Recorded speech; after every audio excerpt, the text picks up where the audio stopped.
ever teach at all?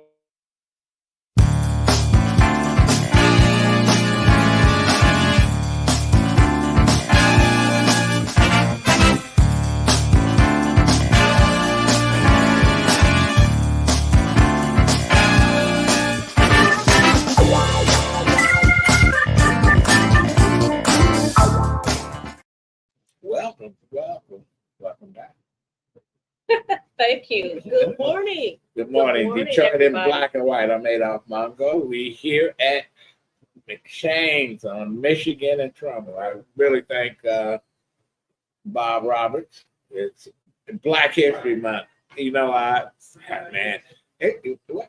you know what? I have mixed emotions about Black History Month. That we have to just keep reinforcing our history, and because it's American history. Absolutely. It is history. But hey, you know what? We got those folks out there that want to erase us. You know, they say it's woke. Yeah, I'm woke. You know, and was those three soldiers, those two ladies, and one man that just got killed by the drone in Jordan, were they woke? Yeah, they was woke. So now here we are, Allan Lengel, co-founder Deadline Detroit. Hello. Good morning. Detroit News and Washington Post. By way of Eagle American. The Eagle American, where Adolph was the editor of the Eagle American paper. He was my boss. I ain't run no bossing. You know, I don't believe in that word boss. I hate that. I don't like it either. Ever say anyone is my boss. I always say supervisor or someone that I work with, but no, not a boss. Been on the plantation a long time. At Deadline Detroit, I when people would introduce themselves, I said, "This is my boss," and I would introduce myself. This is my colleague. Right. I wouldn't say it's my employee. I don't believe. I agree with that. I don't like that word boss. Listen, a few times I had a job. I remember I got hired by Coleman Young as the deputy director of public. Yes, I said Vanessa Moss, shit starter. Yes, I did. He did not. Yes, I did. He did not Yes, say. I did. Listen. You're invisible. No. You're invisible. Good morning, everybody. How you doing? I am doing great. I'm glad to be back. Good. If you are watching this morning, Detroit in Black and White, we want you to like, subscribe, and share. We are on all platforms. That's Facebook, that's Twitter, that's Instagram. We also have a page, DetroitinBlackandWhite.com, and you can watch all of the episodes. We're here every Saturday, starting at 10 o'clock. If you want to come down and participate, be part of the live audience, that's awesome. And today on the show, we're going to have an extended version. We're going to talk about, you know, Sinai-Grace. I always joke, but it's no joke. When somebody, I told somebody, if you're gonna, if I get so sick, you're gonna take me to Sinai-Grace, just make a detour and take me to Swanson Funeral Home, because it is in a sad state of affairs. They closed the cancer clinic. Right.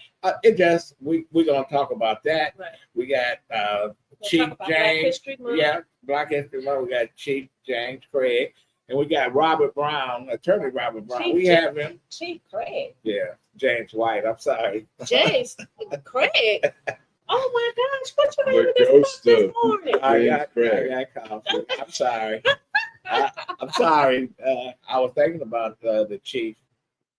He's going to be off the ballot. He's not going to be on the ballot. But we got James White. We got James White. But who's going to be off the ballot? James the Craig. Former. Yeah. Why is he booted off the ballot, or he can't raise any money, and he ain't gonna get on the ballot. Is he even really campaigning? No. Yeah. So I mean, you don't have the money. You don't have the money.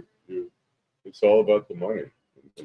Okay, let's. Which means I'm gonna need some money soon, because we're gonna be making an announcement in a couple of months. And we're gonna. Hey, where the money resides, You're not getting any money. Are you gonna run? Are you gonna run for office? I am. I'll make an announcement in a couple of months. Okay. I am. Okay, and we're gonna talk about the the life of Lonnie Bates.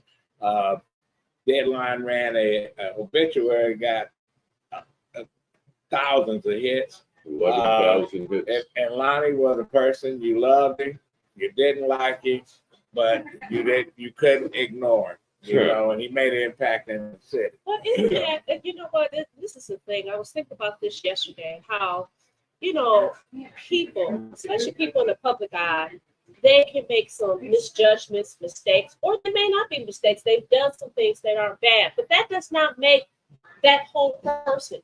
We have all sides to us. And he's an example of that. As you said, you know, some people, you know, didn't like him because of a few things that he did. But there was some positive things that he did too, and I think all of us. I remember when the Free Press wrote an article talking about take the name off of Bates Academy, and I said, okay, if you take the name off of Bates Academy, take it off the cast and all that. You should have seen people calling me, you can't take Cass' name off that. I'm like, man, Cass was the worst. Right. The worst. But anyway, let's get down to the nitty gritty. Outrage of the week. Oh, this could probably take a whole conversation, probably a whole show. This morning, I watch a lot of documentaries, but this morning I watched this documentary, and it is called Miami Gentrification, Raising Liberty Square. And the documentary is really about climate gentrification and how in Miami, first of all, Miami was built by Black laborers. These Black laborers were forced to move. They couldn't live on the beachfront because that was reserved for the folks, right? So they had to move into the middle of the city. And so you had a town that was called Colored Town. That's where the laborers live. But there's also a city called Liberty City. And they have a public housing there, which is called Liberty Square. Now, because of the hurricanes and the eroding of the beach, of Miami Beach, they're now moving. People want to move from that beachfront property, that prime property, and they want to move inward, right? And so what they're doing is, and this is an example of climate gentrification, because of what's going on at the beach, they're moving in, and they're displacing this Black community. Liberty City, there's a place called Liberty Square, which is public housing. And of course, they had this developer there telling them about how they're going to have grocery stores. I hope that our viewers are listening to this because this is very familiar. This is just a bird's eye view of what's going on all around the country. Detroit, Michigan is a Black city. But I digress. Anyway, so the developers came in and said, we're building these grocery stores. We're not going to displace anybody. We're going to repurpose these apartments. We're going to make them look really nice, and you can move in. But what they did is they started giving out, a year into the development, they started giving out vouchers, Section 8 vouchers, right? And they always have somebody, even back when we talk about Black History Month, even back in the plantation days, you always got one. You always got one. He grew up in Liberty City. He's working with the developers. Oh, they're not going to move you. And the people are pissed off. The residents are pissed off because now the residents have to move. You have a sister who had a school there. She developed a charter school, right? And she was one of those kids who had a learning disability, didn't learn. I encourage everybody to watch this documentary, because if it happens in a Black community, it can happen in a poor white community, it can happen in a poor brown community. It can happen. You know what they missed? You know what? I haven't watched the documentary, but you know what's missing? But added to that, Little Hades. Little Hades is where most of the Haitian refugees moved to. And I mean, they forced them into this area. You know, nobody wanted to live there. Now, with the water problem, they moving them out because they looked at what's happening in that neighborhood and said, "Oh, you know, they stable. You know what? And now the people that built these $500,000, $2 million, $3 million condos that collapsed and whatever. Now they like, well, we got to find a safe place. It's like when they moved the Native Americans from Georgia, North Carolina to Oklahoma, and then they found oil on the any community. It can happen to any community. But anyway, the sister has a school. She wanted to buy this property. They told her she couldn't buy the property at that time. I think it was worth $15,000. Now it's almost $1 million. And of course, the developer came in. My outrage is that this continues to happen. And it continues to happen to the people that are the most disrespected and the people that are the most vulnerable. We're talking about people who are living in public housing. And you're taking their housing away, and you wave this dang on voucher in their face. They go somewhere where the landlord can raise the rent. Okay, you stay there for a year, and then they promise the people, well, you know what? You don't have to move, and if you move, you could come back. They'll never come back. Well, they have another area called Scott Harbor where that happened in the 1990s in Florida. Those people never came back. That's Lafayette Park. That's my that's Lafayette Park. Watch it. That was Black Bottom. But anyway, watch it. We can talk about that. Allan, you're outraged. My outrage is Fannie Willis, the Fulton County prosecutor. I think. Man, we're about to fight. Okay. I just think here's a case. I mean, when you're going after big game, you gotta have a clean shot.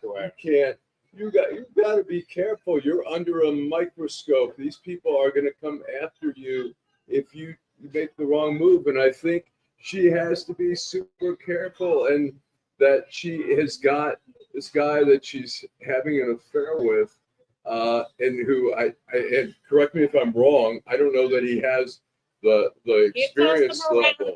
Police. No, it's not. They're going to fuck up. They're trying to fuck up the case here, and they're trying to undermine the case, and it's one of the stronger criminal cases. I was hoping everything so that.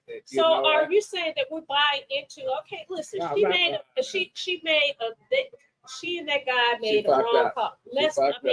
Your personal business, what you doing? It ain't personal though. No. What you're doing is fine, right? Yeah. But I challenge people to not take their eye off the ball. Right. But we're allowing it. But they're gonna kick her out of office. They're gonna kick her. You still have to pursue that case. I agree. Absolutely. Look, whatever happens, I mean, whether she has to recuse herself or whatever, that case is solid. That case is there. Recuse herself because. Well, I don't know. She gave them the contract. And listen, it's like, remember Carol Mosley Brown? Yeah. She ran for the Senate. Smart woman. I liked her. Man, she raised all this money and couldn't find out her campaign manager. They eventually got married. She was paying him $100,000 a month as the campaign manager. Now, you know what? You compensate people for doing the work. Right. Stuff. But when people giving you money to run a campaign, if you paying administrative staff more than that you paying for the campaign, that is the problem with that. And she is a great prosecutor. I mean, when I was reading an article where they said, some of the younger prosecutors who come, they say, you want to know how to try a murder case, go sit in her court and watch her. That's why they did a deep dive on her. They spent over $1 million to do research on her. They followed her. They got her personal stuff, and there she was. The guy was getting a divorce. It's not like she broke his family up. But if he's the main prosecutor, he's going after Donald Trump and all his minions. Another adulterer. Okay, yeah, that's why I said the morality police, get out of here. Adulterer, thief, a liar. He's all these things. And you say he's a criminal. Yeah, that's what you absolutely. No, I'm going to tell you this. When I was at the Detroit News, You hold that What she thought. did, what she Hold what that she did thought. was the criminal? Hold that thought. No, Hold that thought. Hold that thought. We're gonna take a break. We're gonna come back. I'll do my little outrage, and then we're gonna talk about the outrage in Detroit, Sinai-Grace, Detroit Medical Center. That's my outrage. Go ahead, Allan.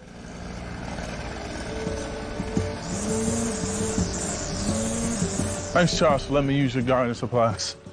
I'll make sure I put it back in the garage. Man, tending to that lawn is a lot of work. Tell you the truth, Jim, I'm more concerned about keeping this house. What's going on? Well, you know, Sarah lost her job 2 months ago, right? Yeah. Since we lost that income, the bills have been piling up, and we're so far behind. I don't want to lose the house because of back taxes. I don't know what to do. I understand. The same thing happened to my sister and her husband when he lost his job. Do you know that the Wayne County Treasurer has plans and programs to help people stay in their homes? No, I didn't. Tell me about it. Yeah, go to www.treasure.waynecounty.com and see if you qualify. What's that site again? www.treasure.waynecounty.com. Got it. All right, we are back. Okay, before we go to our first guest, I'm gonna do my outrage.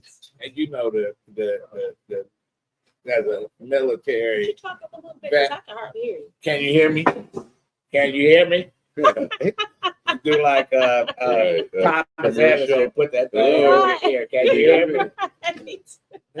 But anyway, my outrage is, you know, all these folks that what? No, Oh, okay. we can talk about that later. Okay. But my outrage is the three young soldiers that got killed by the drone, Yeah. and you got Tommy Tupperville and all these folks talking about Tuberville. no, Stupidville. You know, they're talking about people woke. He don't want women to be in charge of anything. He don't want black folks to go to the academy, West Point or the Naval Academy, etc. But my outrage is John James, who went to West Point, who served in Iraq, who, listen, did all the right things, has been silent. Wow. Are we shocked? No, But you should be I am outraged. shocked.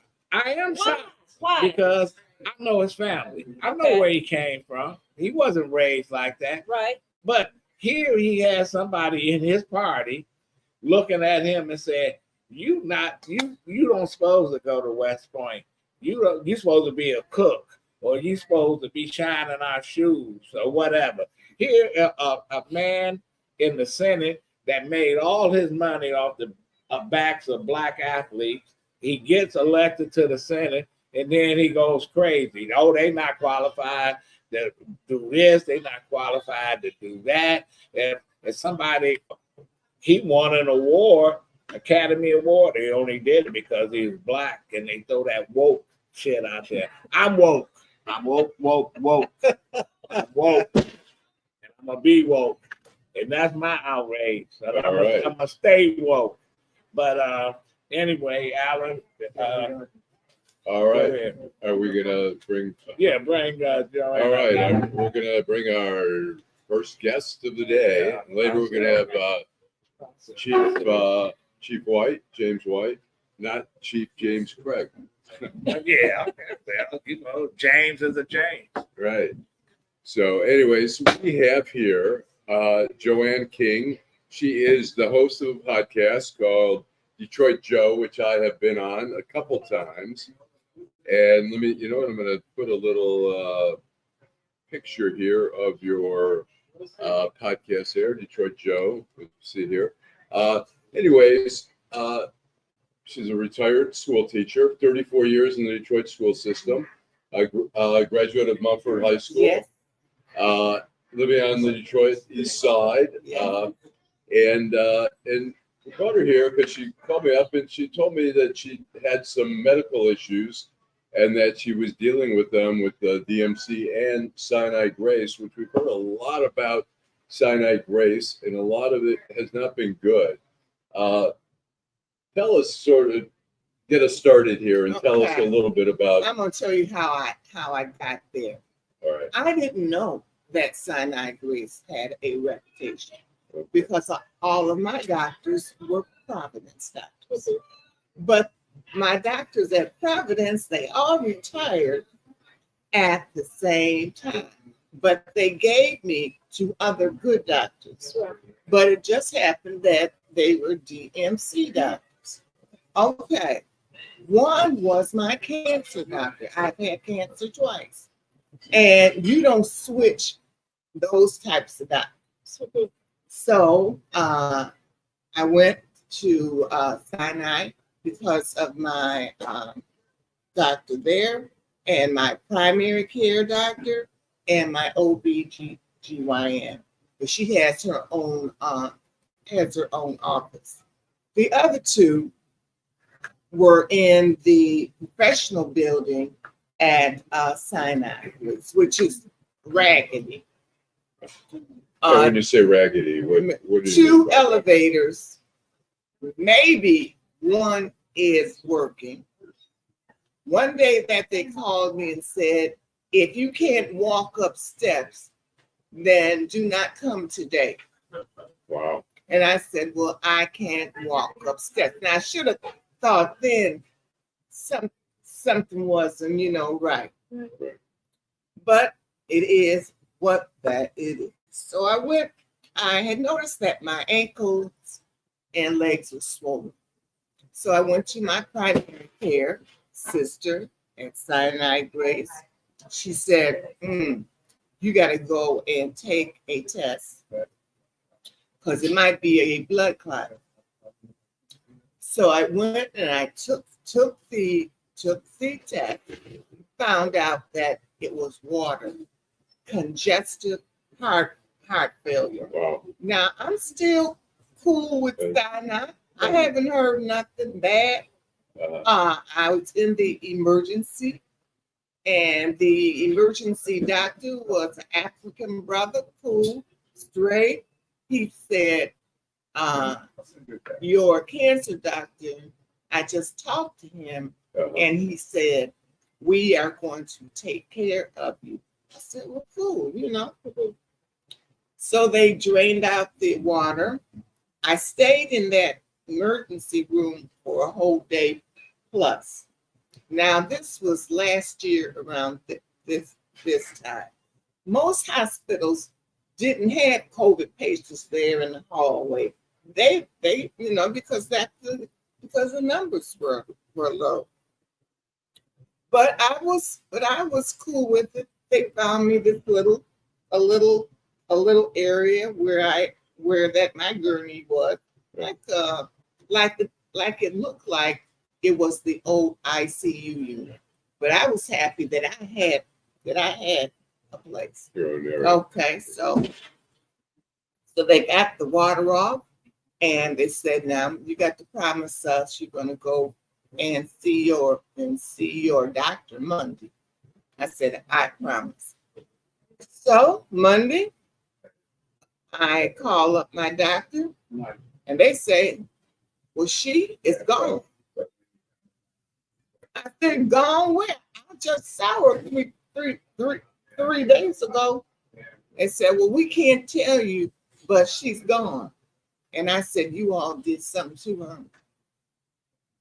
All right. So I get another doctor. I got two old heads because they couldn't figure out where this congested heart failure was actually coming from.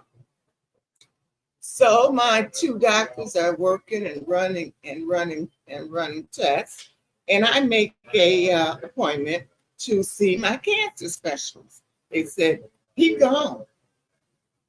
I said, he's gone. And they sent him an hour, more than an hour outside of this city, way out in some county. Commerce Township. Commerce, maybe there.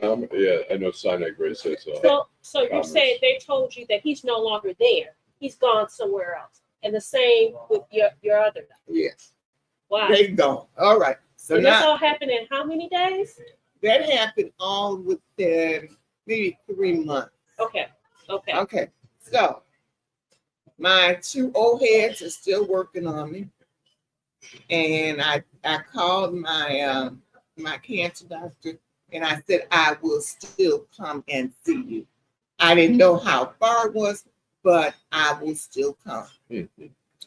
Okay, so that was all in like January, February, and the old heads are trying to find out why I had this congestive heart failure when I'm healthy. All right. Then comes July 2nd. This July 2nd, I get up to go to church. My husband goes 30 minutes earlier because he's on the church staff. So I get up, get out of the bed, and my arm is hanging off. I immediately picked up my phone. I said, honey, you got to come home quick. Either I had a stroke or I'm having one. Well, it was, everything was happening so fast that I wasn't even scared. But on my podcast, I talk about it, and I called it Thank You, Detroit. I should have labeled it Thank You, God and Detroit. Because that EMS got to our house in a second. Wow, that's good. It is in a second. Good Got to hear. me in there, and then I'm going in and out. And the next thing I know, I do remember him telling my husband she will be going to receiving, because that's where the trauma goes. Receiving took care of me. I don't remember getting out of the ambulance, but I remember there was a doctor that said, Joanne, I'm going to do a procedure on you. Sign this paper. I wake up, I sign it. He said, this is some good handwriting. That's because you learned how to handwrite in school. They don't do that anymore. They don't do that anymore. Go ahead. So he said, I'm going to do a procedure on you. And the next thing I know, Joe, wake up, wake up. I said, I thought you were going to do a procedure on me. He said, finish. Okay, they take me to the, now this is all at Detroit receiving. Where we used to talk about receiving bad. Right. But you were happy with your receiving. I went to ICU, stayed there for a day. They placed me onto the floor because I had no paralysis. And on July 4th, then the doctor came, sat there in the room and looked at me, and he smiled. I said, you're the person that did the procedure, aren't you? He said, yes. He said, I took 3 blood clots off of your brain. Oh my God. And then I tested your, brain to make sure the blood is flowing. He said, you are all set. While I was there on the floor, receiving was clean. There was always a nurse, an aide. When you push that button, they were there. Now, they were short-staffed, Right. but this is July 2nd, July 4th. So, a lot of Holiday. people, yeah. Vacation for the holiday. But they were still there. They then sent me over the rim. I did some working out, even though I was fine, but still did it. And then I went home, and I was, fine. But my stomach kept bounding. I said, it's wrong.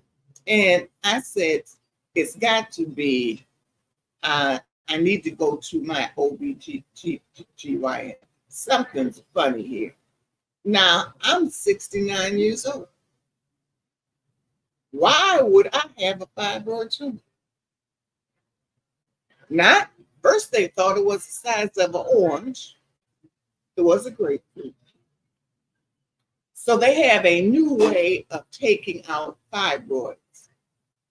But they couldn't do that on me because it was too big. I've never had children, so therefore that the uterus had not expanded. So they had to go through some of their old-fashioned ways. But this is bad. Oh, she is so wonderful, and it ended up that she specializes in large fibroids. Just happened, like God was working. Right. So she said, I'm going to do the procedure, but either you will go home today or go home tomorrow. So where was she going to do the procedure? Was this at Sinai-Grace? We at Sinai-Grace. So you back at the We at Sinai, war zone. and this is where I'm starting to see something ain't right at Sinai-Grace. And I grew up near the area, but it was called. What were you seeing that wasn't right? Well, I thought it was right. They didn't have staff, and they were mean. So they take me to this area where that people stayed for just one day. And I said, okay, you've done surgery. And I needed to go to that bathroom. So I pushed the button because they tell you at the hospital, don't get up, push the button. I pushed the button, and this one, and I will be saying black and white, but I really don't want to say black about these people. I want to use the word, but I'm not going to use it. All right. So she comes. The other word begins with Yeah. So she comes, and she says, "What? I said, I have to go to the bathroom. So I guess she must have unhooked the bed, and she pointed to the bed. go. Now I just had surgery. I just had major surgery. My whole. You want to make sure you're not going to fall. You would think. So I made it to that bathroom. On your own? On my own, blood running, and the whole thing. So I said, this ain't right here. But I said, that's okay, because I'm going home tomorrow. So the doctor comes, checks me. She says, I'm gonna let you go home. And this one aide comes in, and she was just a lovely sister. She said, I'm gonna hurry up and get you dressed so you can go home. Because what I forgot to say, this all happened Christmas Eve and Christmas Day. Oh, wow. So I was in the hospital. They brought me in on Christmas Eve. I left on Christmas Day. Wow. So I was happy to go home. Can I pause for a minute? Want to do a quick commercial, and then we'll get back to your All right. Christmas at Sinai-Grace here.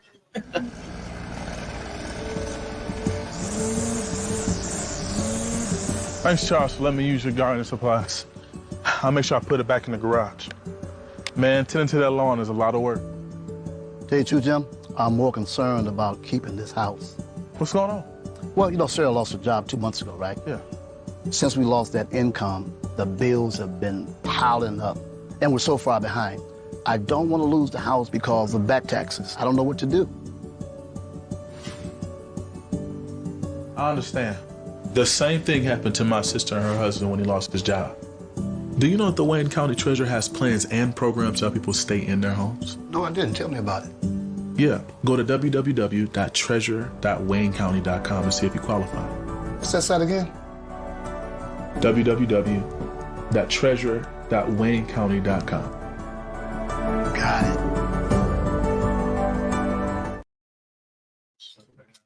Okay, welcome back. In case you just joined us, we've got Joanne King. She's a podcaster of Detroit Joe, and we're here talking about her experience at Sinai-Grace with some of her ailments that she was dealing with. And you were telling us right before the break about you being there Christmas Day. the surgery was on the 15th. When I started to hemorrhage was on Christmas Eve. And the hemorrhaging, now I'm scared. We ain't talking about the little look. I'm now hemorrhaging. My husband puts me in the car. We go back to Sinai-Grace. They call in my doctor. She's right there.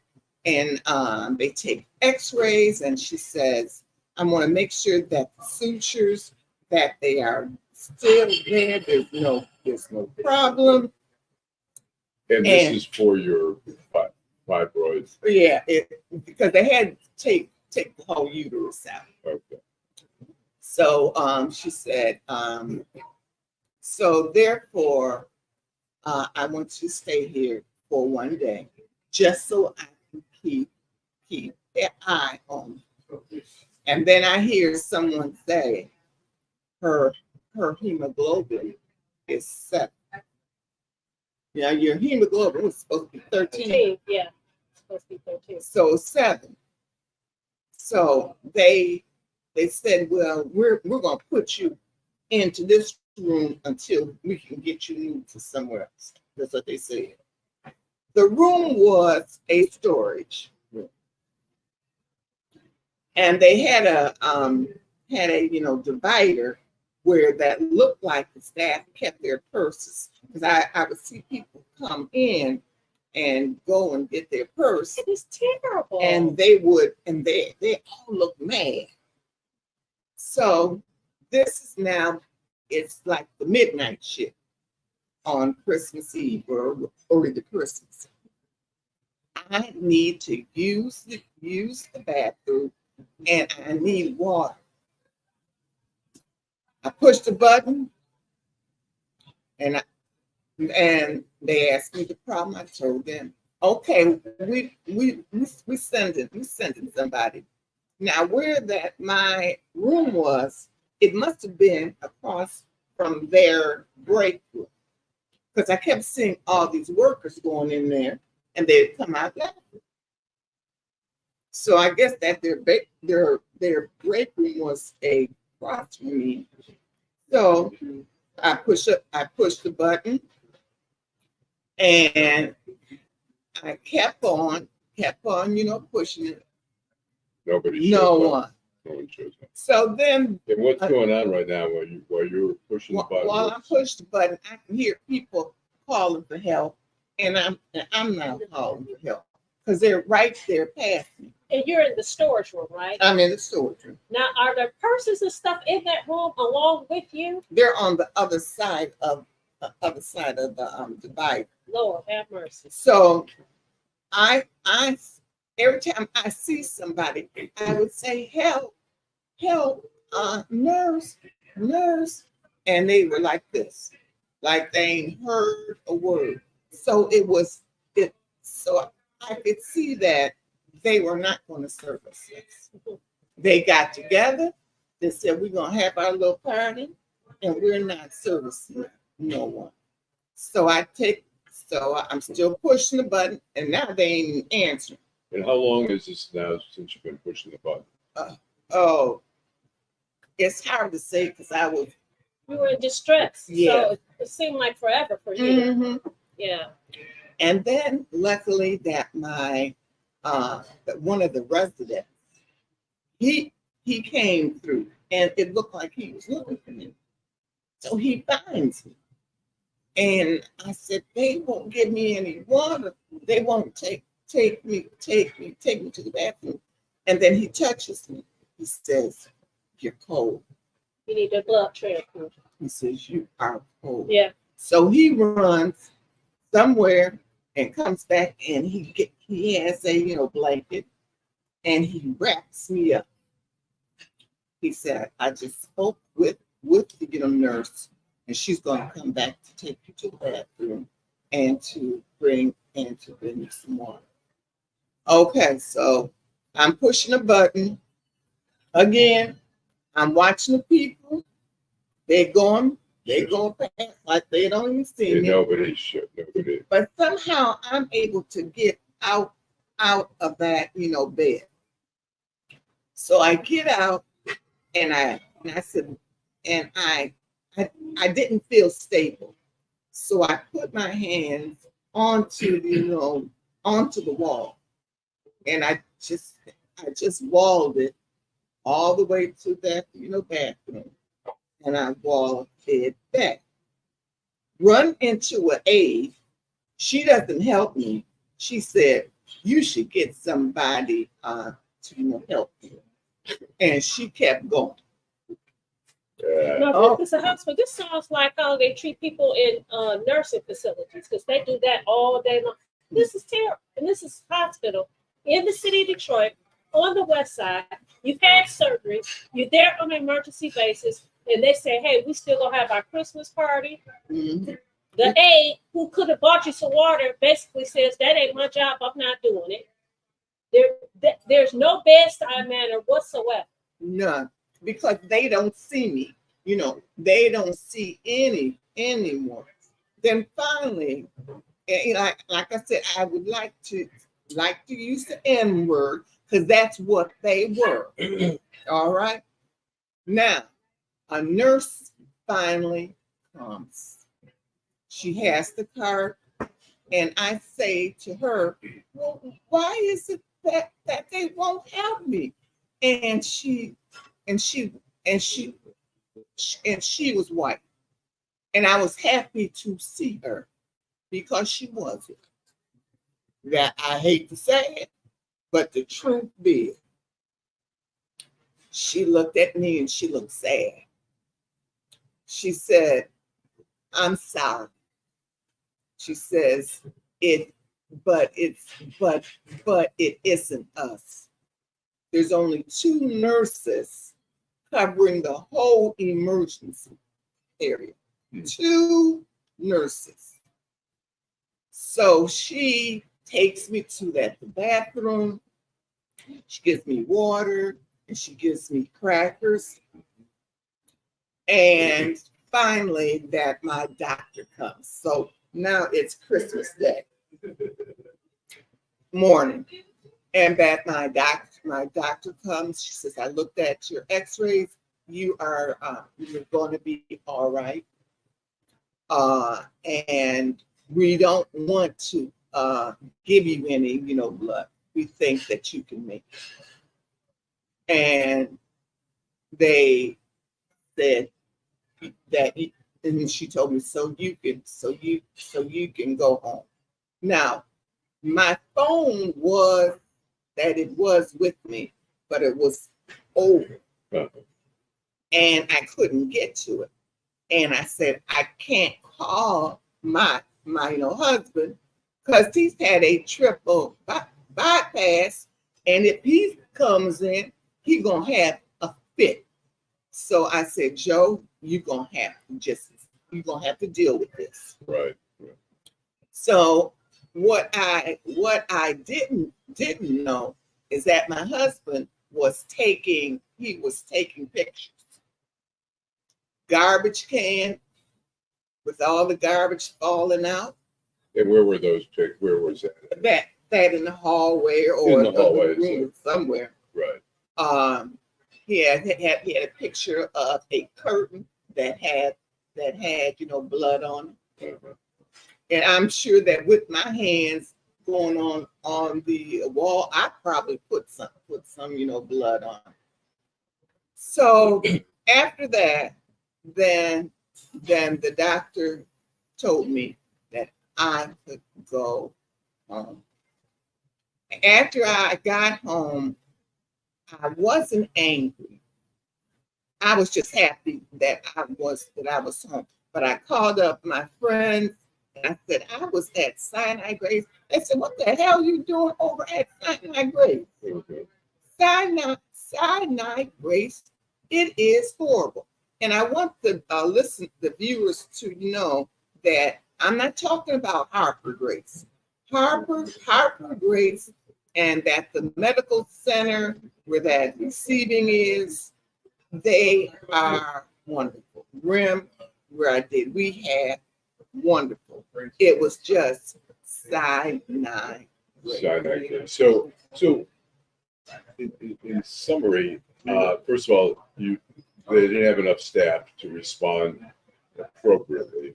Do you feel like you got the right medical treatment there? I got the medical because I had a good doctor. I had the best treatment, but there was no care once that the doctor leaves. Because So no follow up, no. You didn't have no nurse and you didn't have any aides. And when you were going to the bathroom, obviously we all who have had surgery before know we're a little wobbly, a little shaky. Were you worried about falling when you were going to the bathroom? I was very careful because in the back of my mind was you cannot fall. So I just somehow by doing the wall, and I did that twice. And like I said, I got no help whatsoever. And when I talked to my friends, they said Sinai-Grace is a horrible place. I said, well, the way I got there, it was because of my, doctors. So now, to see my cancer doctor, I got to go way out. But I was talking to my two OHEAD doctors, and I said, what's up with Sinai-Grace? He said it is messed up, and it's been messed up for over 20 years that we've been fighting the fight to try to get Sinai together. Now, Sinai is separating the black patient from the black doctor. That is number one. Notice that the black doctors, they are now gone. My doctor said I can count the black doctors on just one hand. So they have gentrification going on in the Sinai-Grace Hospital? Yes, they do. Wow. And one of my doctors, who is a brown man, he says, even though he doesn't work there because he's very, very good, sometimes they will call him in. He said that he will, go in and they act like they don't even see him. He's trying to find his patients. He said they are just plain mean. And who was plain mean? The hospital. The hospital. The hospital staff. And do they think it's racism that's going? What are behind? The doctors feel, and I felt it too, is that Sinai-Grace doesn't really want to be there. They don't want to be in that part of the city. So instead of them closing up, they have decided to give us half-ass treatment. So to strangle it till no one wants to go there anymore. Yeah. Now I have good insurance, so I can go somewhere else. Right. But a lot of people can't. Right. A lot of people can't. We're going to take a commercial break, and then we're going to give your summation or closing arguments, and so we'll be right back.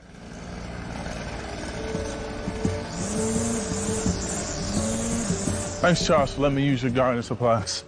I'll make sure I put it back in the garage. Man, tending to that lawn is a lot of work.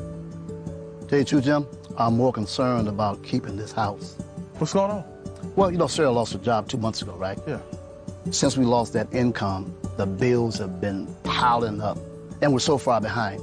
I don't want to lose the house because of back taxes. I don't know what to do. I understand. The same thing happened to my sister and her husband when he lost his job. Do you know that the Wayne County Treasurer has plans and programs to help people stay in their homes? No, I didn't. Tell me about it. Yeah, go to www.treasure.waynecounty.com to see if you qualify. What's that site again? www.treasure.waynecounty.com. Got it. We are. And that's we are. So yeah. We are back. Yeah, we're back. So We're back. what I was say before we got on, what's interesting about this story, what's interesting about what you said, they said that they don't want Sinai-Grace, is that a few years back, I mean, I know within the last 10 years, they poured a whole lot of money into Sinai-Grace. DMC poured a whole lot of money into that hospital, trying to bring it up to par. They refaced it, you know, the whole thing. So you spend all this money and then you say, hey, we don't want it anymore. And we can't really say it out loud, but we'll do it in how we treat people. You have people working there who clearly don't want to be there. I know that you do a story about how all these nurses left Sinai-Grace. They had a lot of them quit. I mean, this is just insane. Because the question becomes, well, what other hospital do you have in the neighborhood? And that in the city of Detroit, what other hospital do you have? And that is a problem. And what Adolph said was exactly right. If you go there, you might as well go over there to Swanson, because if you don't have anybody to fight for you or to stay there with you, because one of my doctors said that somehow his wife ended up there, so he just stayed there with her. Right. And so my last thing that I would say, don't go to Sinai-Grace if there's anything that you can do. So do what they say. Did they want to close it down? So you want people to help them close it down? Yes, you do not, want to say bye. And for them to close up the cancer center. It's awful. So that means those cancer patients have to go downtown. So do you really think the answer is don't go there, or bring attention to the fact and raise hell about the quality of care that is not given to people, what they're doing, and how they spend all this money to put into this hospital in the neighborhood, and they're doing nothing about it? Do you really think the answer is don't go? The answer is close the bitch down.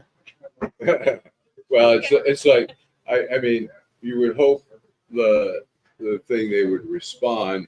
You're not the first. We've been hearing stories about Sinai-Grace for years now. When we were doing Deadline Detroit, we were doing a lot of Beaumont stories, but we were getting a lot of stories being told, and we wanted to delve in to what was going on at Sinai-Grace. And I did start to talk to one doctor there. We had a lot of problems there. But hospitals are, they shouldn't just be about money. Obviously, it's more profitable to operate out of Commerce Township than it is to operate in the city of Detroit. But hospitals have some obligation to, care. We've lost our way with healthcare in this country, period, where people are paying ridiculous amounts of money, where healthcare is not what it should be. My father would go to, Henry Ford, and I go to Henry Ford for all my stuff, usually on the boulevard. But my father, elderly, and sometimes he was admitted in the hospital. I would stay overnight because his machine would be like beeping at like 1 in the morning, and the nurses station, they'd all be sitting around, and I would come out and I'd say, excuse me. I said, the machine is beeping, and they'd act like I was intruding. They were sitting around, and they'd go, all right, we'll be there. Well, 10 minutes later, I'd be like, hey, what hospitals do we have in the city? You have the DMC, you have all those hospitals in the hub in the Wayne State University area. Do you have West Bloomfield. And you have St. John's on the east side, and then you have Sinai-Grace. There's nothing in Henry Ford. It used to be, but that's crazy. It used to be all the hospitals in Detroit, but they want to be in Novi, they want to be in Northville, they want to be in Ann Arbor, Brighton. They build these real nice buildings. Right. You drive down Telegraph, you see Beaumont. Look better than the Beaumont that's in Royal Oak. Listen, that's where they want to be, and they don't want to be inside the city in Detroit. And we're also saying, look, a lot of these hospitals are, instead of using doctors to deal with a lot of issues. They're using physician's A assistants. lot of And, when you leave now, you get checked out, or for some serious issues, a physician assistant sometimes checks you out. Can I tell you something? Yeah. I'm not even gonna knock them because They're good. oh, they real good. Don't, Because sometimes they better than the doctor. Because they're more conscientious. There's no question about it. Joanne, in closing, She already said I close the beach. know she want to close the bitch down. Close the beat down. She from my era. She from my era, right, Allan? Yeah, there's no question. We're gonna. But here's Kenneth Go. Reed. I'll just read the one comment. He says, when the pandemic was going strong, they were stacking body bags in lounges or Nobody did shit. refrigerated trucks. I wouldn't go to Sinai Slaughterhouse, not even at gunpoint. And no question.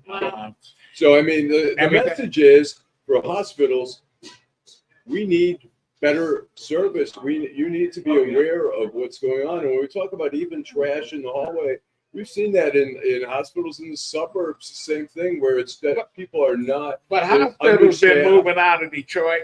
Providence moved out of Detroit. St. Joe's moved out of Detroit. All these hospitals, all of them But used to here's be the inside problem, the though. city of Detroit, and they just are moving. But here's the problem, though. You talk about the resurgence of the city, and people are moving from the burbs into the city. You got to have some place for people to go if they get sick. They're not going to have. They can't drive all the way out to Commerce and all these other places. So you're going to have some place for these people to go. So for them to purposely say, "Hey, they don't want this place here," it's a problem. There's no question. It's a problem. In closing, Joanne, how's your health? I'm not there yet, but every week I'm feeling a little bit strong. Okay, good. That's good, and we're glad that you came. And you're still doing your podcast? Yes. Okay. And I would love to have you on since you're running for office. Okay. I would love to come on. I don't think I can vote for her. And there's the podcast, Detroit Joe. You can get on any platforms. Contact There's information. no question. And one last thing. So my guy from Montford passed away when? Oh, Say Lord. his name. Maurice Hunter, Yes. and that we used to call him Mo. He So used to have a big fro. yes. He was great at tennis. Oh, I mean, he was superior, and he died maybe last year. Okay. Was sometimes last year, and we were in shock. So you had your 50th high school Yes, reunion? yes. Did you go? Yeah, I sure did. Okay. Yeah, it wasn't quite as big because a lot of people gone. That's hard to stomach. Yeah. That you are at the time when people are leaving. I just don't want to leave with them now. And I'm gonna hang out a yeah. lot. So, Well, like I said, if I get sick or something happened to me and I'm close to Sinai-Grace, take me to Linda Swanson. That's my girl. O'Neill was my guy. He's no longer with us. Take me to Swanson because, hey, listen, they're gonna kill you over there. you know, I almost felt that. The only thing I said is going to keep me here is that my husband's coming. So I knew that with him coming soon, that I He went to Montford. What? Husband. No, he cast. He went to Cass. He was that bullshit guy. Yeah. Well, anyway, we're gonna thank you, Joanne. Thank you. And be back. Thank you. And You we're all gonna- have an excellent And we're gonna podcast. take a break, and we're gonna come back, and All we're gonna right. talk about Lonnie Okay, Bates. yeah, Robert man. Brown, our man Robert Yeah, Brown right. in Florida, I believe. He's Yeah, down there. All right. no, but he's in Denver. Oh, he's in Denver. Okay. Visiting. Gotcha.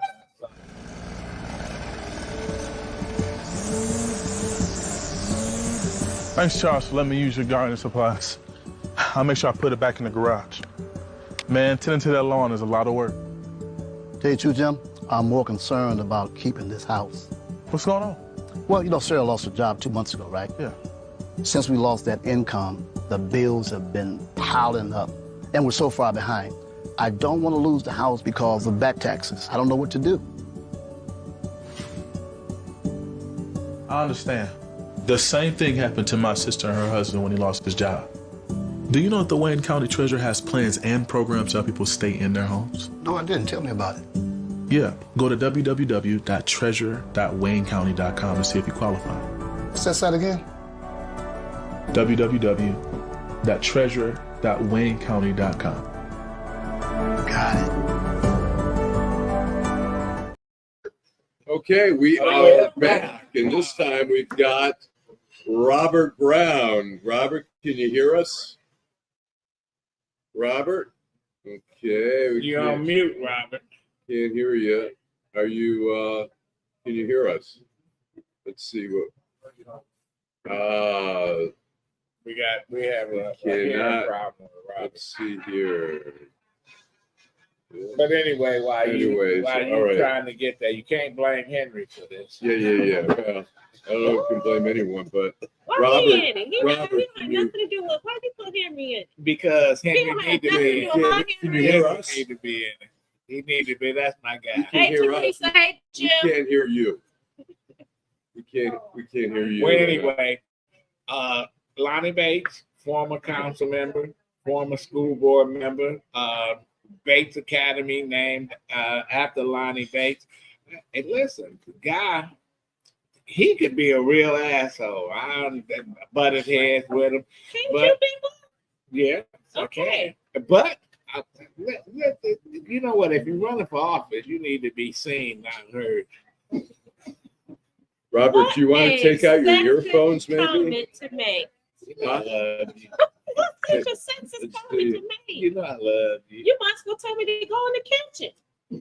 Can you Get make out of here. Can you make a Absolutely, good I'm absolutely breakfast? cook. Okay.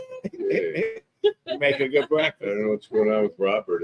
Well, he needs It looks like to an sign X-ray off. from a hospital. He needs to sign off and come back on. Yeah, maybe you should try to sign on and come back in, Robert. Can you take your earphones out? Oh, there we go. Okay, we're gonna All right. come back and sign back in. Okay. Yeah. You got a lot of hits on Lonnie Bates. Yes. You know, let me see if I can get a picture of him up here. Yeah, Lonnie was a good guy. And Lonnie was a bad guy. Lonnie was just Well, like tell us a little everybody bit else. tell a little history here of Lonnie, I can also help with some of that. Listen, Lonnie was straight and no chaser. And he never backed down from a fight. You know, he's one of those guys. If he was with you, he with you. If he was against you, he gonna try to hit you in the kneecaps with a baseball bat or whatever he's And gonna there's do. a picture of Lonnie. Yeah. From the Lonnie Bates, you know. well, let's tell a little history. Is that Lonnie? He went to school here. He was a great athlete. Yeah. He got a scholarship to go to Ferris. He was playing baseball, football, running track. He had some issue at Ferris. There was some issue over sports, and he went down to Alabama. Well, he was at a time where, he had some issue because he was outspoken. Shit, back in that era. Allan, can you hear me now? Yes. All right. We've got Robert Brown, who's an attorney, went to Oak Park High with Adolph and I, and knows. Poor thing. You went to school with them. I And feel so knows- bad for he- you. He knows I do. I Lonnie. really feel bad for He you. knows Lonnie Bates. But go ahead. Lonnie was your guy, right, Robert? Well, Lonnie and I were friends for 50 years, and And how we did actually met. And Oh. we met through slow pitch softball, of all things. Lonnie had a team, and it really was very typical of Lonnie. This was an example of the kind of person he was. In the time, if I don't know how much of your audience knows, remembers it, slow pitch softball was a big deal in the Detroit area. In fact, for back 50 years ago. Mike Ilitch's first endeavor into sports was sponsoring a men's slow pitch softball team, I national team. remember that. Okay. Then he had So- some of the Tigers. Well, that was later on. That was the pro team. But even before the pro league, he sponsored a championship team. Okay. Now, slow pitch softball was big in the city of Detroit too, Palmer Park and Jane Field and Hammerburg. But like many things in Detroit, good black softball players were never played for white teams. White teams never picked them up. There was a guy right before Lonnie, Walt Owens, who was a coach at Denby, went to Northern Illinois. His son went to Michigan. Mel, he had his own team because white teams would not pick him up, and those teams went out of town. They had good uniforms. They did all that.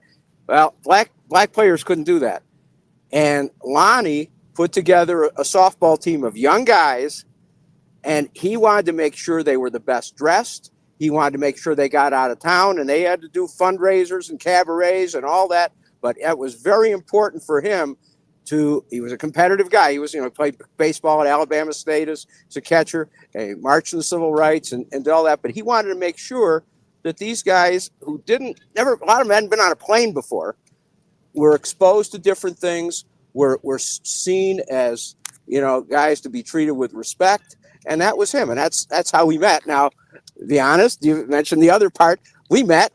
The team I was with, I didn't play. Don't ever think of that. I was coach, scorekeeper. And we got into a big brawl at Jane Field. That was the first time I met Lonnie. And Charlie Williams, who was became deputy mayor, deputy executive director of Wayne County. I said, who's that guy over there? He says, you know what? He can get a little wild, but he really does a lot for the community. And Charlie was working in the recreation department at the time. And he introduced me to Lonnie. We went out to lunch and we just became very close friends. And, Describe him, his personality. How was he with you? Your friendship and his personality. Okay, he's frozen here. He froze. Oh, and here we go. He put a lot of time and effort to get to Bates Academy. I can't tell you the amount of time that he would spend trying to figure out what's the best way to educate young people in Detroit who have challenged backgrounds, who have challenged home life, and how do we provide a better experience, a better educational experience. And that was his overriding. That's what he did. Legacy? Is that his legacy? That to me, that is definitely his legacy. The other thing, even in the recreation department, he was the one that really spearheaded getting the ball fields at Belle Isle. I remember I was there. Coleman Young came and they dedicated it.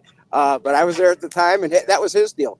A decade before Major League Baseball had their RBI initiative, Lonnie, through the recreation department, really was trying to work with the Tigers to invest money into baseball fields in Detroit for young people and to build up baseball in Detroit, because a lot of those fields had gone into great disrepair with the recreation department didn't have the money to really keep a lot of the fields up, and a lot of kids didn't have the chance to play baseball. So he was working with the Tigers on that. So that really was his overriding passion. Now, again, people have, most people I know have good, flaws. They have this, they have that. But I can tell you from a personal experience, Lonnie was a tremendous friend to me. When I wanted to, when I was practicing law and I said, I'd really like to do something else. I'd like to do something that would benefit the community. I wanted to go to New Detroit. He picked up the phone and talked to Bill Beckham, who, frankly, if Bill hadn't died, and Bill was one of the great leaders of Detroit and would have been mayor and so on, and he pushed him for me. So Lonnie, I was at his wedding, he was at my wedding, and he was quite a special guy. Let me just say I want to say this, and then I go. All right, I want to give a little perspective. With the recreation department, Lonnie was controversial. They had another person in the recreation department, Donald Lopsinger. Yeah. I mean, like, yeah, man, that must have been something. Yeah. Did you know Donald Lopsinger? Breakthrough. Yeah. Well, let me just say, hey, Robert, let me just put a little context here why we're even talking. Lonnie passed away several days ago. He was 84 years old. He was with the school board for I think 28 years. He was at the recreation department for a lot over 20 years, and he also was a Detroit City Council member. And he just recently passed away a few days ago. And so, just for those who don't know, Lonnie Bates. Well, what, Lonnie Bates, that recreation department was something else. Donald Lopsinger, he was. Oh man, he was. They were outspoken. Those was some great Tell us about times. Donald Lopsinger. What do you Yeah, breakthrough, man. He every black person he talked to was a communist, you know. Well, But Coleman Young tried to get rid of him. yep, But he couldn't Yep. get rid of him. He was Yep. civil servant. And Exactly. He retired from the city. He Every black retired. person was He a communist. retired. He retired from the city. I'm gonna tell you, those were some great times where we had people from the left, right, center, wherever they came from. They spoke their minds, and people, you know, whether you agree with them or not, nobody was trying to cancel nobody out. Nobody was saying, "Oh, you woke," and you all this other bullshit that they out there. And I called Allan because I talked to some friends of Alani. I talked to you, Robert, and Yep. I tried to call some of the media and say, you know, Lonnie Bates, you know, it's a news story. I'm a former journalist, and you know, I used to write obituaries, and I said that's a news story. They didn't want to write it. I was shocked They that wasn't. did There's not nothing in want there. to write Yeah. it. That's unbelievable. Yeah, They it didn't is. want to write it. Do you think they didn't want to write it? Cancel culture. They want to cancel him out. Not think like they he wanted didn't cancer, exist. They just didn't know he. I mean, Both. we have Both. a younger generation. You have Both. people like you have people at the TV stations who come from different. Listen, I cities. was a reporter. You was a reporter. Yeah. We on the streets, Well, we and I learned about who's who. I can go in the community and say I went to Hamtramck and I had to write something about Hamtramck. I'm gonna pull up some background on the subject that I was dealing with. So let me These ask folks you this. they don't want to even. So when you contact the news outlets, what was the response? No response. Oh, No Okay. response. Detroit. Except Oh. deadline. Well, Yeah. I knew Lonnie Bates. I mean, he's part of Detroit history. I can say here in the story, I quote Reverend Holly, he said, Lonnie and I marched together down south. We have both gone to church and jail together for participating in demonstration to establish the right of poor and African American citizens. They were down south together. And then Lonnie became a controversial figure. He was on the city council. He was criticizing the media for flying first class. And he said, all that shit. I asked the late Mayor Young. I said, you know what? Why you support Lonnie? He said, because he the rascal we know. And that said it all for me. and here, Because he the rascal we know. He said he's a rascal. And the mayor saw a lot of himself in Lonnie. You know, it's a mixed bag. It's a mixed what's bag. wrong with it? When the Free Press wrote an article talking about taking his name off the school, take it off in cash. Take it off of all these folks. We can always find something that we can take the name off. well, here's what he said when he was asked about when he asked about first class travel. He says, "How do you create first class travel? The white people created first class travel." And when he asked about spending a taxpayer money on expensive trips and meals, he said, "I have an interest in higher learning to deal with racists like you in the free press. You don't want to educate my children." Get Orville White, get the first upgrade. Was that deflection or what? Right. Deflection. All Okay. right. So Robert, Robert, Robert, Yep, I'm here. walking. I can hear the noise. I'm walking. In closing, Robert. Birthday party. Okay. All right. Okay. Have a good time. Thanks, All right, Robert. Robert. Thanks so Thank much. you. Thanks so And much. we're gonna take But just to add to what the critical part was that while he did a lot of stuff, he advocated for the children in the city of Detroit. He also was convicted in, I believe, 2006 of hiring. Can I tell you something? Yes. I'm gonna tell you something. Yes. And listen, man, and I'm not defending, but when he had some folks working for him, these were students that were in the university, and they wasn't here. They was at the university, and they was getting paid by the city. But he wasn't the only city council person that had these college students working for him. They cherry picked him, and they got it. you know, U.S. attorneys or whoever else, they could have got several of them, but they had prominent figures, kids working for them, so they never touched them. So yeah, he got a raw deal because Well, if they you're all gonna do it for one, you're gonna do it for all. They should have gotten them all. Yeah, but they didn't get them all. They And I'm should've not gotten even them gonna all. say the name. We're gonna take a break. We're gonna come back with the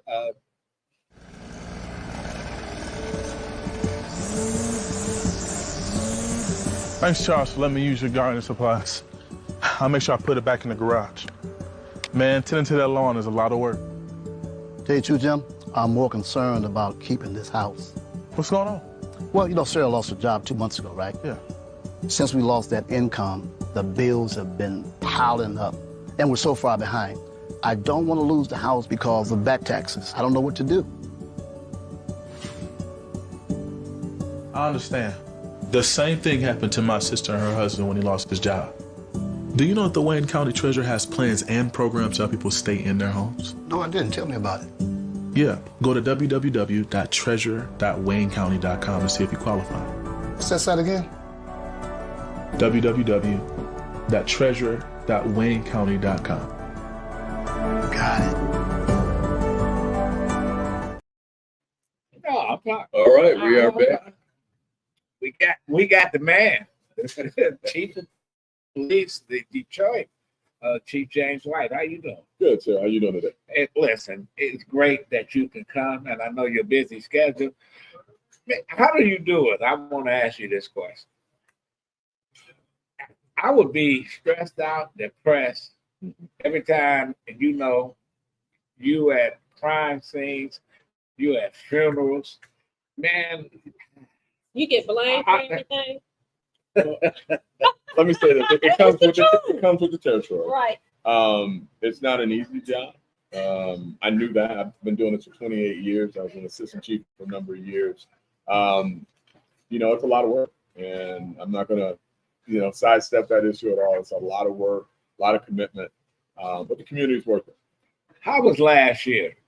Listen, how was the crime stats, et cetera? You know, Yeah, I mean, we everything we do, we use data.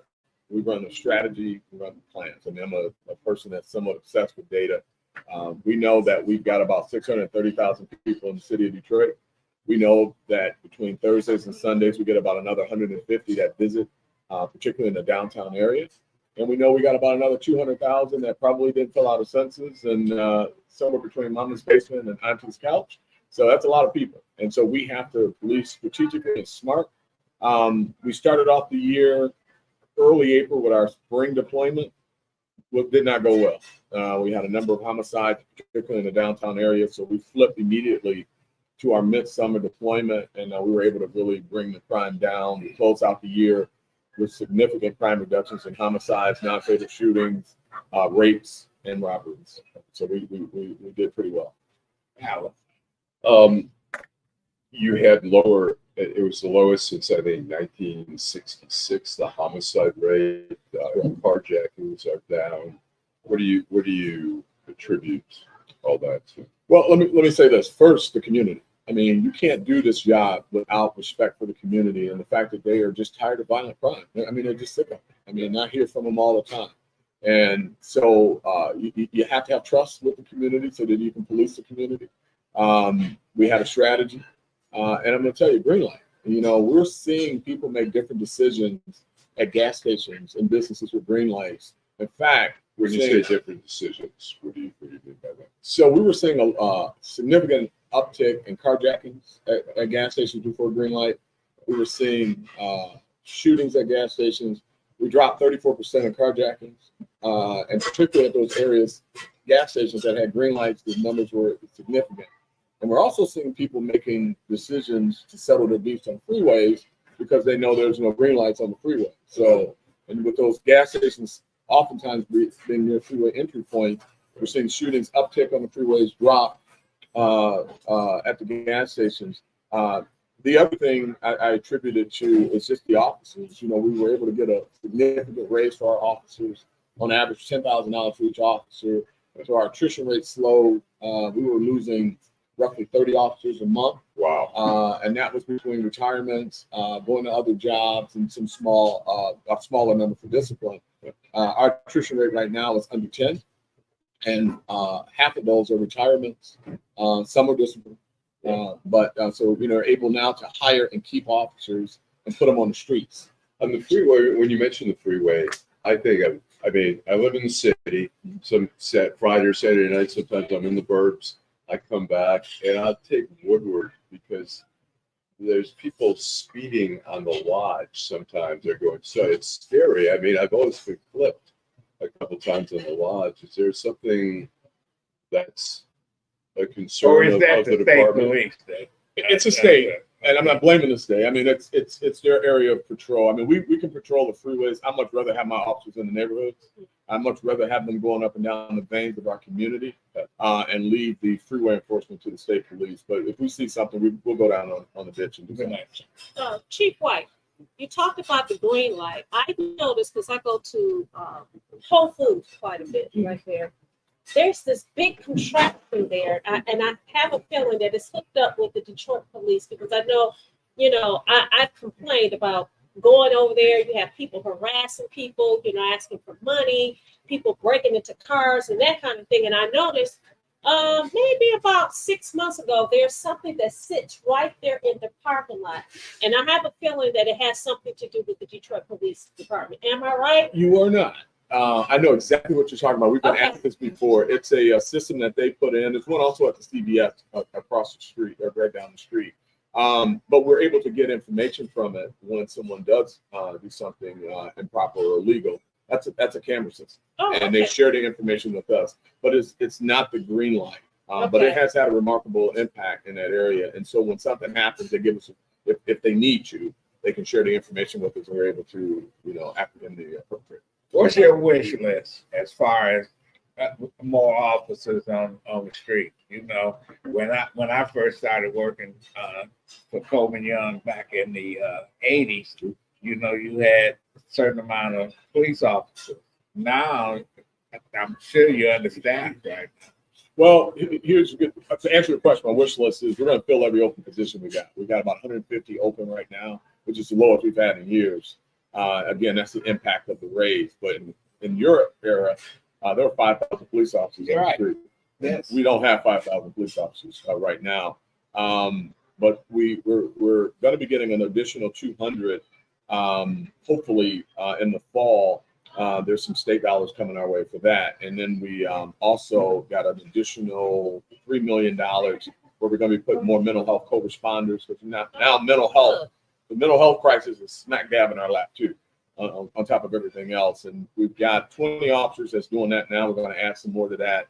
And then our neighborhood police officers, we're adding 15 to that. So my wish list is I'm bringing back this summer beat assignments in neighborhoods. I want to see officers walking the street and getting to know our community. And let me ask you this, a couple of things. As far two questions here. One is residency, if it matters that some of the officers are living in the suburbs or whatever. And the other one is that the previous chief had said it's a good idea that residents have guns. How do you feel about that? It's kind of a controversial. So I'll start with the first question. Residency, they passed a state law in '99, I think it was. Right. The accountability piece for me is that you are committed to this community. State law says I can't tell you where to live. But I can certainly measure your performance and insist on your accountability to this community. With regards to the gun thing, he and I see that differently. I just see so many young kids using guns to settle simple beefs. I see irresponsible gun ownership, too many babies getting their hands on guns and shooting themselves.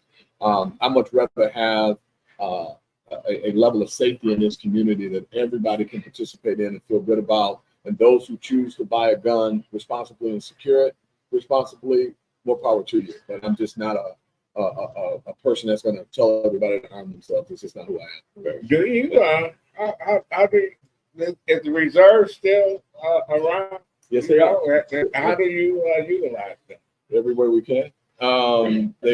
They drive around in our hotspot areas. They walk the Riverwalk. They go to our games. Detroit is busy, and I never thought I would see it at this level. We've got big city problems in terms of events and venues, and we did the Taylor Swift, the Beyonce, Lions. They did their thing this year. We were busy every weekend, and so we use them for all of those types of things in crowd control. Let me ask you, in DC, they had a program where some landlords were offering discounts on rents or actual free housing to live in certain neighborhoods. Is it something that the department's ever considered to entice people to live in the city? So years ago, they had a similar program through HUD where an officer could buy a house inexpensively and live in the city. It went well for a while. We've got a lot of officers on their own moving back with all of the development that you see, the apartments, and it's quite interesting to see it happening. So I just don't see residency as a primary issue to our crime reduction. So how are you working with the other agencies, sheriff's department, state police, Wayne State, etc.? Yeah, that's a great question, and let me tell you, crime has no borders, and I'm not a person that's going to sit here and worry about who gets the credit. I just want to keep the city safe. So we have a great relationship with the county sheriff. We have a great relationship with MSP. And MSP last year with our drag racing and drifting, these kids spinning in neighborhoods, they brought their helicopters and put them up and notified us where they were because we want to chase them through the neighborhoods. And I have asked the colonel to bring that same program back this year. He has said yes, and now we're going to have 3 helicopters up all over the city looking for those types of actions. And we're also going to be flying over our parks because we see a lot of things in our neighborhood parks that spark up pretty quickly. But I have one question that I go to you. I did notice this summer, because I live downtown, that on the weekends, I'm doing the Riverwalk, and they have these, I want to call them detectors. Evolve. There. Evolve. Right, evolve. So is that something that you guys are going to continue to do? And is it only a seasonal thing? Because it's busy on the Riverwalk all year, because I'm on the Riverwalk all the time. So am I. And I'm going to tell you, it is not seasonal. It's based on crowd density. Okay. We use it as a crowd tool, and if you are legally carrying a gun, okay, more power to you. Have your CPL on you and have it secure. If you are illegally carrying a gun, I would advise you not to. If you're illegally carrying a gun to get caught, call Vanessa. Call Vanessa. Attorney Moss. Greektown.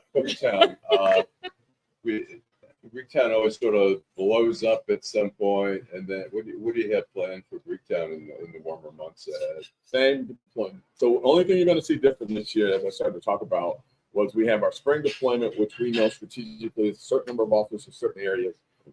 We can't do spring. We got to go right to midsummer. But the people, the number of people we get on the weekend, I suspect next weekend we're going to have an uptick because it's going to be 50 degrees. Right. So you're going to see the same deployment. I'm sure you saw it last year. Officers on foot. Those who are coming down to enjoy themselves and have a good time, come on down and have a good time. Those with nefarious intent, don't come down. Don't come to our parks. Don't bring your guns. Don't do it. Tell us about drugs in the city. We don't really hear, we don't see a lot of reporting on it to get an understanding of what are we seeing out on the street these days in terms of, is it prescription drugs? Is it fentanyl? What type of stuff are you seeing out there? Fentanyl. It is the single most dangerous drug I've ever seen in my 28 years. Yeah. And we're pushing a campaign that we're going to be launching here in a few weeks to push the message down. I don't know why the alarms aren't sounding around this country of what we're seeing with fentanyl. The impact is immediate. We've got people that are basically taking the drug and they're dead in seconds. And the numbers are startling, and it crosses all demographics. Worse than crack. Oh my God. Oh, absolutely. Oh, much worse than crack. Much worse. And how is it being distributed on corners, or how is it being sold these days? Yeah, it's not necessarily a hand-to-hand drug transaction. We're seeing it at a much higher level We're seeing, we just actually did a raid. You're going to be seeing on the news in a couple of days where we're able to get quite a bit of it off the street. But you're seeing it at a much higher level, much more of a business kind of model, how it's being moved. And again, it crosses all demographic. This isn't the quote unquote inner city hand to hand drug dealers of the 80s and the 90s. This is much more sophisticated. And we're seeing people from all walks of life. And is it coming in just pure form, or is it being mixed with other? Another great question. So we're seeing it both ways. Primarily when you see it where people are immediately expiring, it's being mixed with other drugs. Such as cocaine. And we're also seeing in its rawest form being cut so many times and mixed with horse tranquilizers. And that's when They still doing it. It's killing people. great. How many deaths are we seeing here in the city of Detroit? We had, I don't have the numbers. I don't have my public information, so I can get them to you, but we were averaging for a while about one a month last year, but that number went up. And but I don't have the actual numbers with me. Well, I got a pet peeve. Okay. Police agencies from across 8 Mile Road. I can go down 7 Mile and you see Ferndale is on McNichols giving somebody a ticket. You know, I Hazel Park, Warren, and every time I ask this question, they say, "Well, you got an area where the police."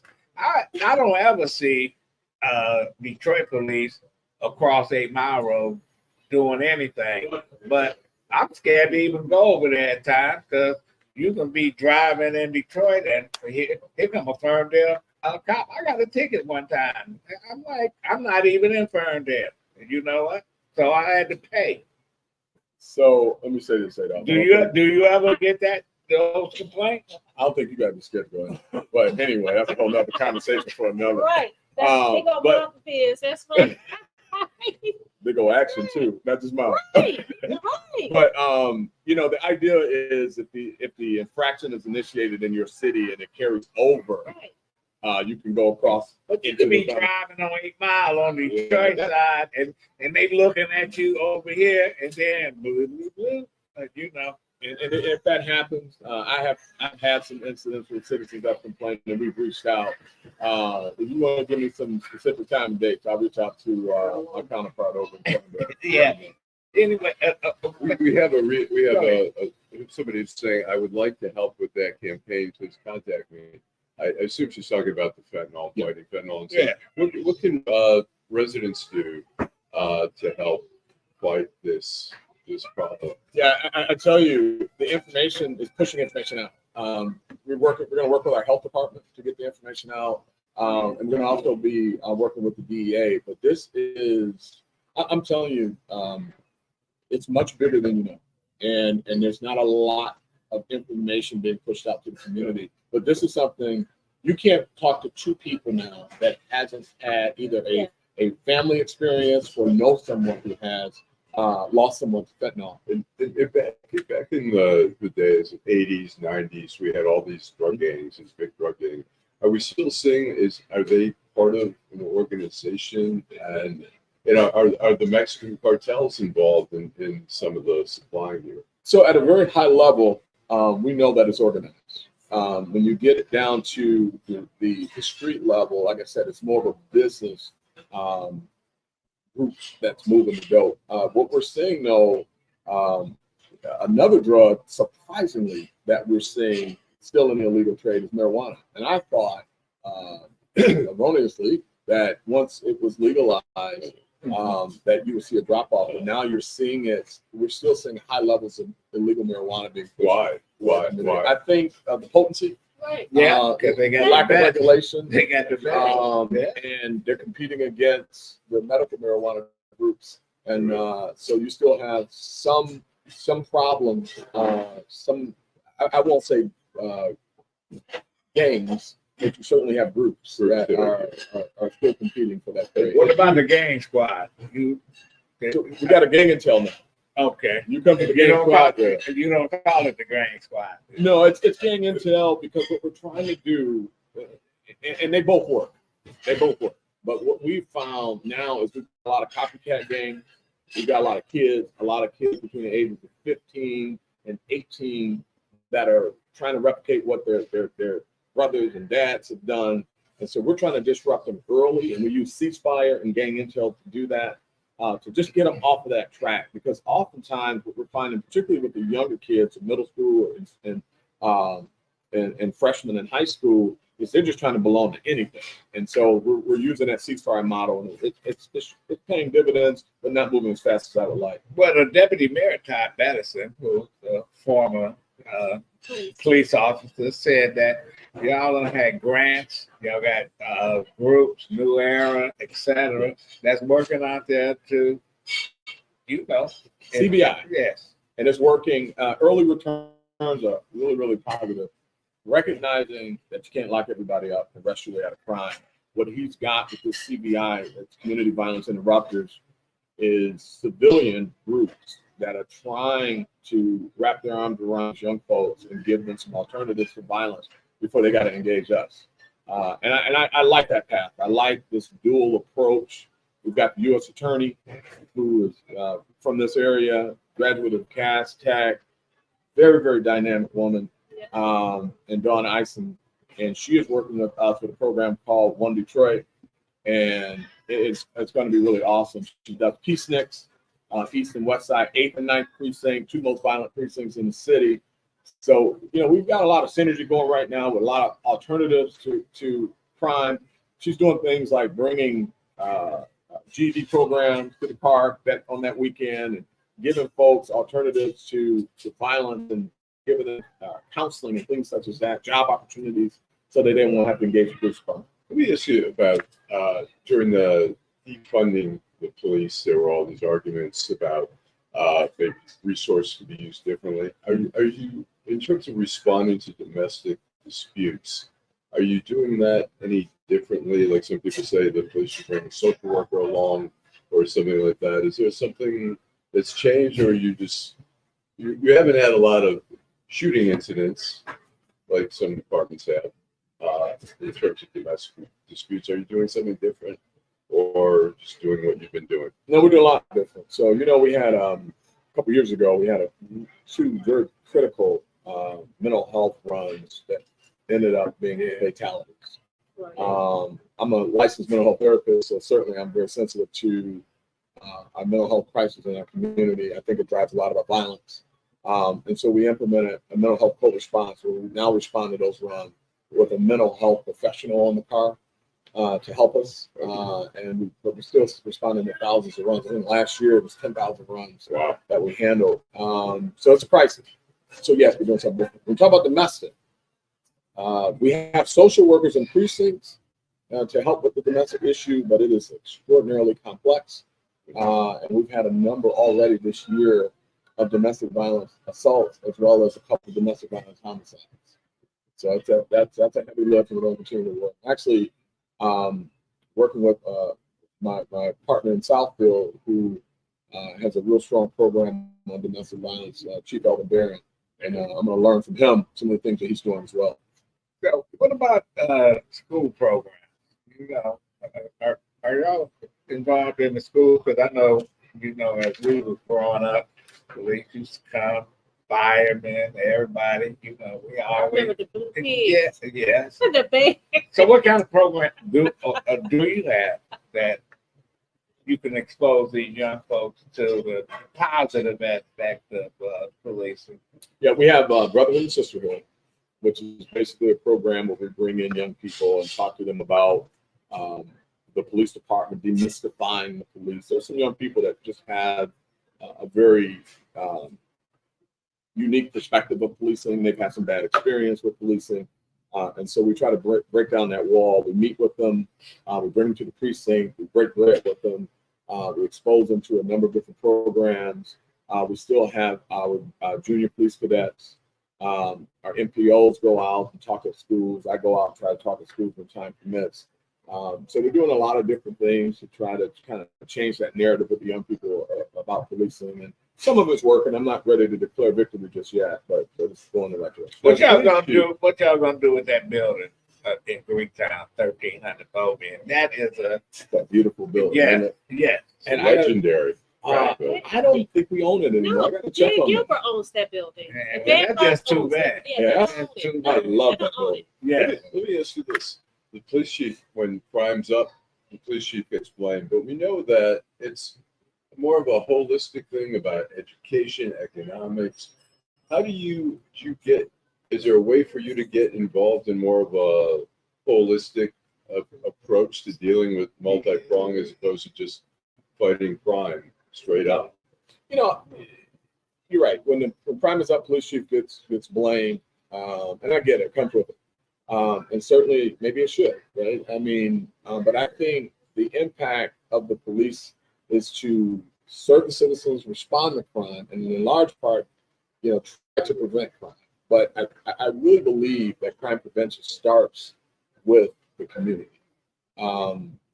Cooperation with the police, having a standard of just basically having crime be unacceptable.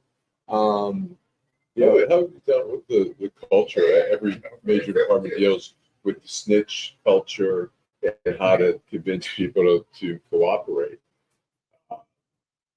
Have you made any headway in that area, or is it still just always a nagging problem that you have to deal with?